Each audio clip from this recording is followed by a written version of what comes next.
Hi everybody, welcome back to my channel. My name is Lark and this is Lark on the Street. And today I'm doing something a little bit different. As you may know, the newest craze right now is the new show on Netflix, Bridgerton. And honestly, I love that show a lot. I do have some critiques, but the show itself is beautiful.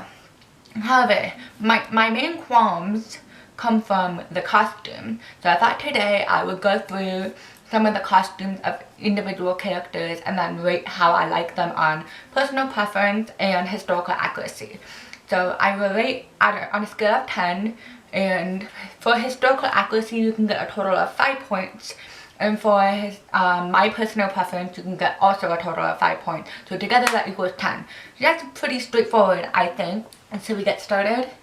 Yes, we should. So I have a list of pictures I want to go through. First off, here's my rank tier list of the Bridgerton cast. I am right. These are the best and worst characters. I am absolutely correct.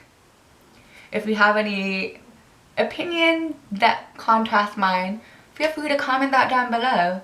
But I'll have you know that I am very much right. Before you watch, big spoiler warning. I will be discussing spoilers in this, but if you've seen the show, obviously there's no spoilers for you if you've watched the show. However, I will be saying something that will be spoilers if you're new to the show. So let's start with Daphne. So the first Daphne dress is this one. She mainly wears blue throughout the whole series. The Bridgerton household mainly wears blue, and I don't see anything wrong with that. I like that they have like a common color scheme, similar how the Featheringtons prefer yellow and green-ish. I have to read this book actually. I'll just read the book and then compare it to the show.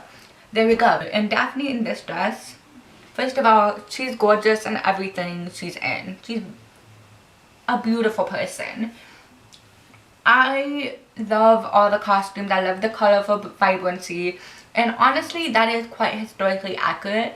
In many fashion plates that we see, we tend to believe that the colors were more muted, but the colors that they have in the Regency era would actually be that vibrant, especially among the upper class, which is mostly who's in Bridgerton. They had the money, they had the means to pay for the dyes, and those dyes existed back then. So the colors, I agree, are very correct. I hate that while watching it, I could basically smell the polyester. Just so synthetic. I think my main issue with the Regency era dresses is that the waist is supposed to be here, right? Correct, right under the boob. And you are supposed to be wearing stays. Stays are a type of corset. And in 1795, they wore stays and not our typical Victorian corset which accentuated the waist. And this is really important because the dresses in the Regency era did not accentuate the waist. They raised the waist from here, your natural waist, to just below the bust. So there was no point in accentuating the waist. So my entire big issue with the show is why were they wearing corsets and not stays. It's about this dress in particular. I think it's interesting that the costume designers didn't, like, they shrunk the bodice for many of the characters so that it like literally cut in the middle of their boob. It would have been a lot more comfortable and a lot more aesthetically appealing if they actually lowered the waist just below the boob like it was supposed to. That was a little qualm I had, but like, look, maybe they didn't know. Sure, they should have done their research, but maybe they didn't know. She looked like Cinderella. That's basically my entire thing about Daphne. She looks like Cinderella. Beautiful. Oh, and also, she never wears a bonnet. It's so proper for all of them to be wearing bonnets, and none of them are wearing bonnets. Not to reference Miss Carolina Dabrowski, but are bonnets ugly or something? Because you're supposed to be wearing a bonnet. I like that Daphne's hair is up pretty much the entire time. Perfect. To rate Daphne's dresses, Personal preference, I give her a 3. Light blue is not my favorite color. Historical accuracy, I think I would give her also a 3. So I think I'd give Daphne a 6.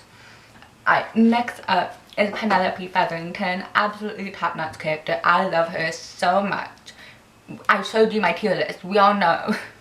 Also, so we're looking specifically at this dress. No, just specifically that dress. I was going to look at her pink dress, but I think it's just important to do that one yellow one. May I just say, offhand, I think Penelope looks absolutely gorgeous and stunning in pink. I hated the Featherington's outfit for the most entire show. I love Penelope in pink. She looks gorgeous. I will say, first of all, no bonnet. Second of all, her hair is kind of flowing down, but I like it. So, no for historical accuracy, yes for personal preference. The dress, I don't think they would use that pattern. The difference, okay, there's a difference between using embroidered prints for your dress versus embroidering a dress. So most Regency era dresses would have plain fabric, like solids, and then they would add embroidery afterwards. And since that was very expensive, there wouldn't be that much, and it would be a very cherished dress. So it would take a long time to make. No embroidered dresses. Kind of pissed me off. But it's fine. It was an artistic choice. This is an historical fantasy. But, you know, look, this dress is okay. How much I like it, I would give it a 1. That color, like, yellow is cute, okay? Yellow is cute. I'm not faulting it for anything. But do I wear yellow? No. For historical accuracy, I'll give this a 2. Just same complaint with like the embroidery, with the cutting the bust. So this gets a 3. You can like the character and not the dresses. Simon? Yeah, sure, let's go with Simon. I will say it is incredibly difficult to mess up menswear. Historical menswear especially, it's very difficult to mess that up. I'm not very well versed in menswear. I'm not even a fashion historian. I just kind of know a lot about these things. Specifically Bridgerton, they took leisure with the color schemes, and I really appreciate that. So I'm not judging on colors. I will judge on ugly colors, but the colors look really good, so we're not judging that. However, yes, it looks like they would indeed have a ruff. I'm looking at this picture specifically, so it looks like they would have a ruff. That would be my only complaint. You know, it's really hard to mess up menswear. I have no complaints. I would give him maybe a 7 out of 10. I would say the same thing about Anthony, except he is actually wearing like one of those necktie ruff things. I love that. Absolutely love that. He looked perfect. I have no complaints. I am a sucker for this outfit in particular, so I'm also giving him a 9. Dowager Bridgerton. I have no complaints about her outfit. I really like this light blue dress that she wears. I really like that she wears light blue. It signifies the Bridgerton family. I have no complaints. There is absolutely nothing wrong with her outfit. They might cut her boob a little bit, but I can't really tell based on this picture. Yeah, her hair is also up. Wonderful. I have no complaints. I love the flowers on top. Yeah, okay, nothing wrong with her outfit. I'll give her a 10 out of 10. Wonderful. Let's talk about Lady Featherington. Appalling. Why? Disgusting. Why would they put her waist there? They gave her a sweetheart neckline, and for what? There's absolutely zero historical accuracy in that, and it makes me really upset. Every time she enters the scene, I am upset. Not only do I not like her as a character, her costumes are revolting. Not Regency period at all. The waist sits here. not correct. It's supposed to be up here. Not correct. Her little servant dresses better than her. That's tragic. I'm giving her a 0 out of 10. I absolutely do not like any of her outfits. Lady Danbury. I have several outfits I love her in. She's gorgeous. Her costumes, wonderful. I absolutely love her. Let's talk about this one though. This one.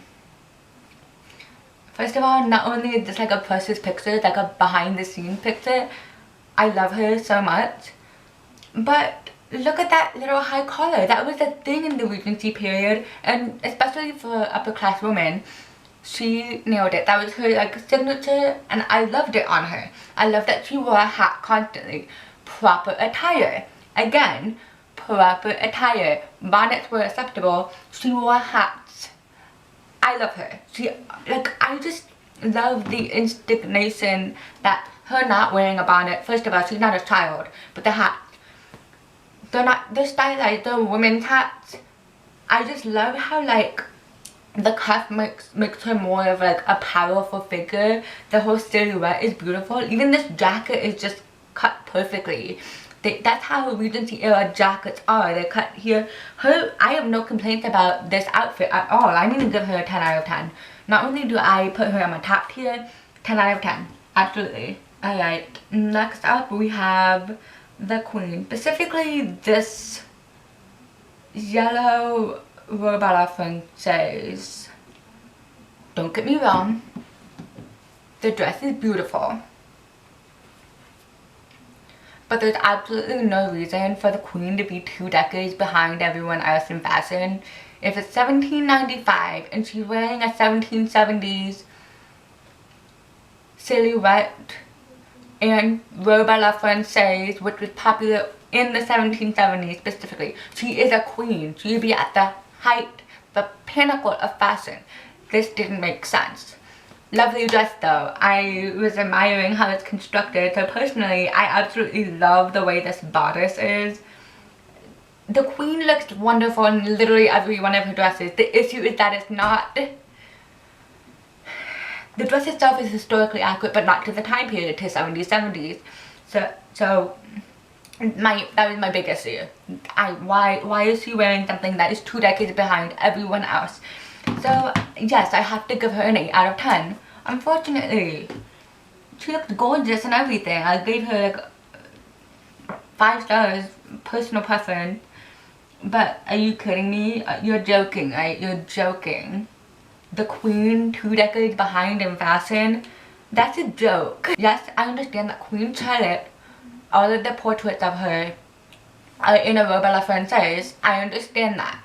However, those portraits were from the 70s, 90s. Not from the Regency era. Like, why do I have to explain this? Last but not least, we have Eloise. Eloise specifically in this white dress. First of all, I have to mention, Eloise is my favorite character, by far. We all know this. Look at me. Does it look like I have any other favorite character that isn't Eloise? No, absolutely not. Anyway, besides, I love how more masculine she is. She prefers to dress down. She prefers to be more in one color. And she prefers to go outside of the Bridgerton family colors. I admire that. First of all, I love this dress. Beautiful. I love that she's wearing pink, as if like pink isn't a subversive color for women. Wonderful. I love Eloise so much. I can go on and on about her. Personally, this dress is not my favorite, but I love it on her. And I think that means everything. So I'm giving her a 10 out of 10. I have nothing to complain. Her waist is perfect. She should be wearing a bonnet though. Just kidding. She's a 9 out of 10. Yeah, you're right. She should be wearing a bonnet. And with that, that is the end of today's video. Thank you so much for watching. If you enjoyed this, please leave a like, maybe a comment. Comment down who's your favorite characters and what dresses and outfits you like best.